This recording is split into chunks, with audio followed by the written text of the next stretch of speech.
Hello! Welcome back to our YouTube channel! Ayan, makulimlim na araw ngayong araw na to. Maulan pala. Hindi, excuse, maulan. Yun, maulan. Sandali, may tumatawag. Wait lang, may tumatawag. Si Maria. Hola! Hindi nakabakasyon ako. Mamayang gabi pa.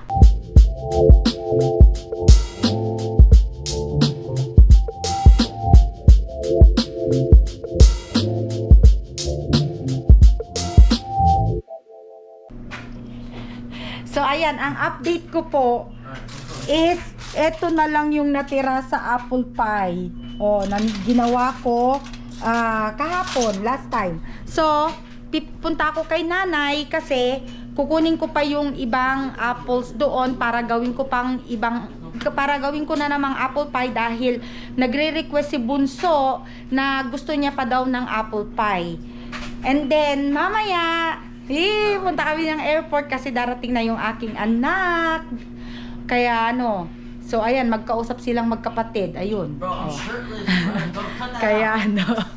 So, pupunta ako ng tindahan ngayon dahil bibili ako ng pandesal. And so, nandito na kami sa sakyan. Kasama ko si Alan. Say hi, Alan. Hey, how you doing? And then, kasama namin si John right there. Say hi, John. Malayo. So, ayan, umuulan. Isang maulan na araw ngayong araw na to. Punta muna kami ng tindahan. Tapos, bibili kami ng pandesal daw niya kasi gusto niyang kumain ng pandesal. Ayan, dito po tayo bibili ng pandesal at saka ano ba yun? Yun, cheese ball. Cheese balls. Ball. Hello po. Isang cheese ball. Ayan, mainit pa. So, sarap dito pa. Tapos, ano pa ba yung pandesal? Ito lang siguro yung kukunin natin ng pandesal. Do you want anything else? Are you sure? So just one pandesal? Or should we get more? Just get one. Just one? Probably. Okay, get another one. Sorry. Okay lang po ba?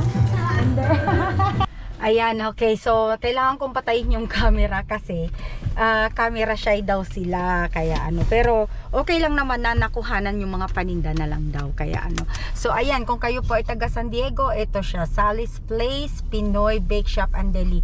Masarap dito yung kanilang cheese balls. At saka yung kanilang pandikoko, masarap din dito. Actually, masarap lahat. At saka yung pansit nila masarap dito. Kasi yung sahog, yung yung mga atay ng atay.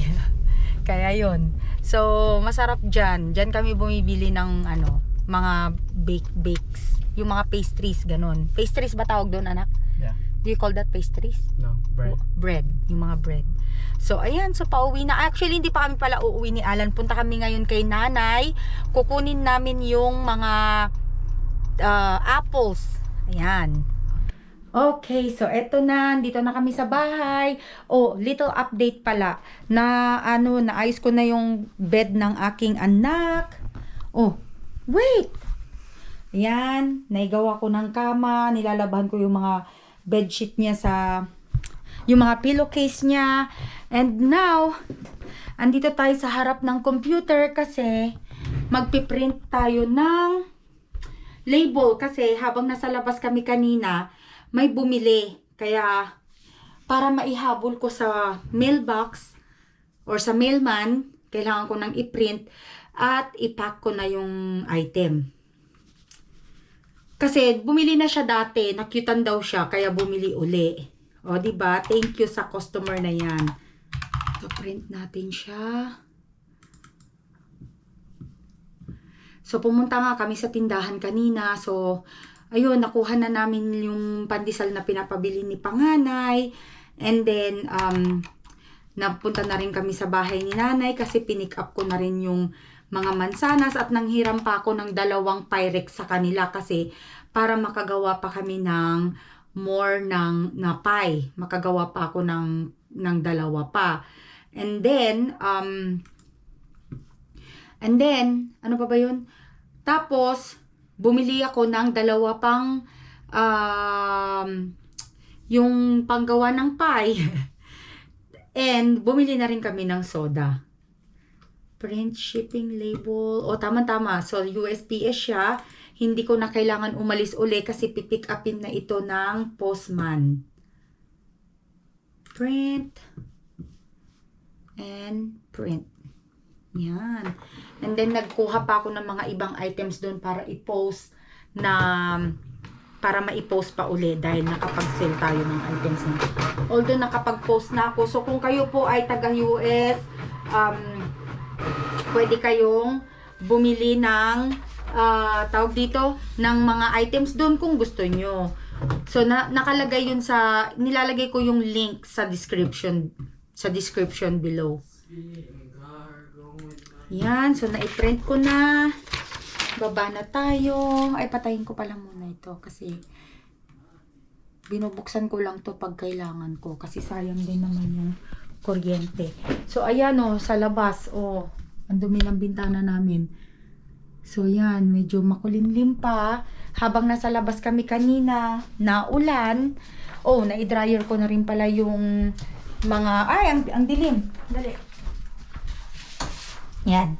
Na-dryer ko na rin pala yung mga pillowcase. At mamaya lang ay ilalagay ko na. So, busy ako, mga kakabsat. Nagaduti, trabaho, na inaldaw. And then, yung aking mga sinampayan dyan, kasi nga naulan, hindi ako makapagsampay sa labas.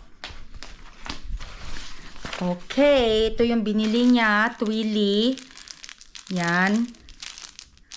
So, nagustuhan naman daw niya. Lagay natin dyan. Hindi mo na jagatang ko nga I know masyadong malaki itong lalagyanan ko pero it's okay.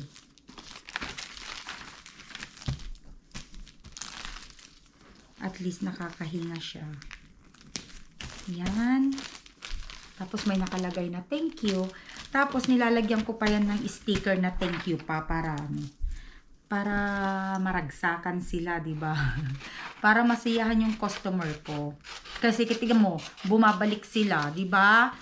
Tapos ito pala, kinikip ko kasi diyan ko sinusulat yung mga shoutout ko. Kaya kung sino man magpa-shoutout diyan, ay may shoutout pala ako.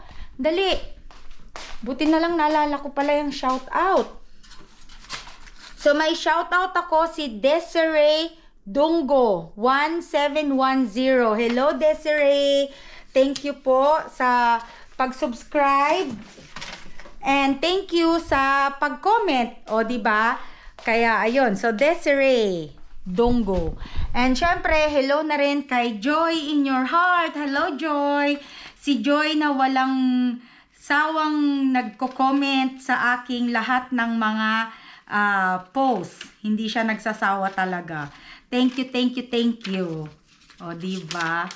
Kahit na maliit na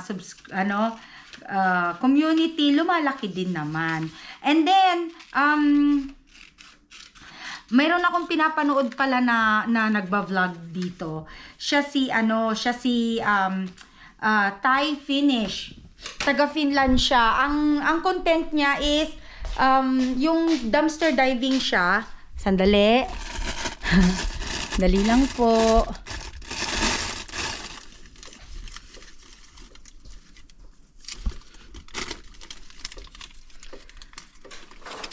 So, dumpster diving siya. Nag-comment ako sa kanyang isa sa mga content niya. And hindi ko man in-expect na nag-message siya or sinagot niya yung aking comment. So, thank you. Thank you po kay Thai Finish. Ayan, panoorin nyo din yung kanyang vlog. And, yeah. Kasi di ba may mga ibang content creator na porke sikat na sila, kahit mag-comment ka, hindi ka nila papansinin. Pero siya talaga, pinansin niya ako, and hindi ko in-expect yun. Kaya kinento ko nga yun sa asawa ko, sabi ko, binati niya ako. Kumbaga parang hindi naman yung binati, pero nag-reply siya sa comment ko. 'Di ba? Kasi mga iba, ang dami kong kino-comment na mga ibang content creator na hindi naman ganun pa kadami yung mga subscriber nila, pero hindi sila talaga namamansin. Me and Leah are gonna hang out. Who? Me and Leah, Where you guys going? Plaza. Okay. She has to go last minute Christmas shopping. Oh my God, good luck.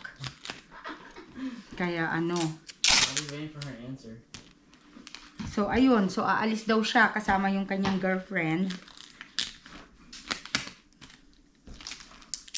So ayun nga, so balik tayo sa kwento. So hindi ko nga talaga in-expect na magre-reply siya dun sa comment ko. Although hindi naman yung talagang reply na pero para sa akin special yun kasi, oy Alan, put it there na ko by the what you call that, mailbox.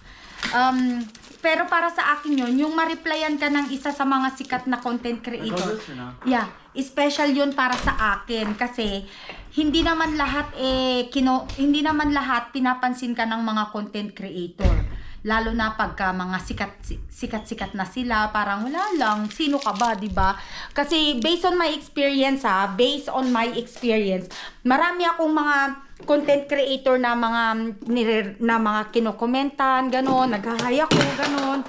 Pero never silang nag-reply sa mga sa mga comment ko, or kahit man lang sana sandali.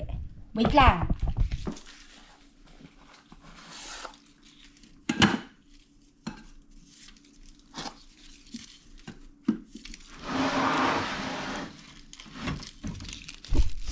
Yung bang wala man lang nagre-reply kahit na isa sa kanila, kahit mag-hello ka man lang, and hello man lang pabalik galing sa kanila, wala.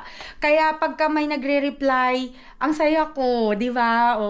Ganun din ako pag may nagre-reply. Hindi pa naman ako sikat, pero I'll promise na kapag ka naging big content creator din ako, hindi rin ako mang-i-stab ng tao. Kasi kung wala naman yung mga taong ito, hindi ka rin naman aakyat, 'di ba? So bakit i-ignorein mo sila?